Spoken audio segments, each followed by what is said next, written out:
Today, a Newport woman who lost part of her leg in the bombings updated us on her remarkable recovery as she gets ready to finally return home. Eyewitness News reporter Nicole Estaphan joins us live from the Boston area now with new details on Heather's road ahead. Well, that's right. There has been a lot of positive news coming out of Spalding Rehabilitation Center. We've seen a lot of those Boston bombing victims being released over the last week. And tomorrow it will be Heather Abbott from Newport. We are told she will be discharged in the morning. She'll be headed straight to Fenway, though, throwing out the first pitch. We saw her today. She was looking healthy and strong.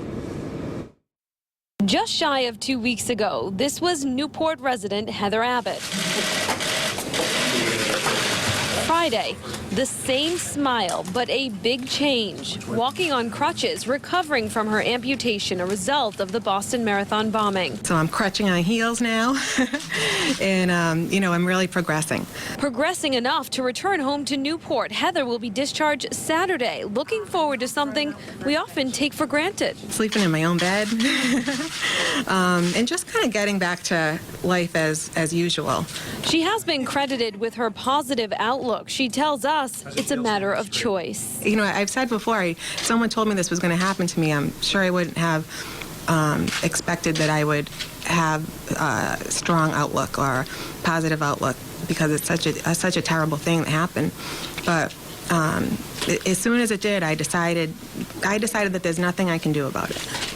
That it's the situation I've been dealt, and the best way to overcome it is to focus on recovery. There is still a long road to recovery ahead. Abbott should be walking on a prosthetic leg in 4 to 6 weeks.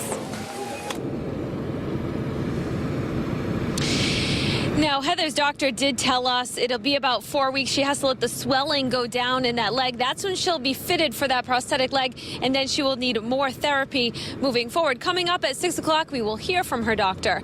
We are live in Boston with the Mobile Newsroom. Nicole Estaphan, Eyewitness News.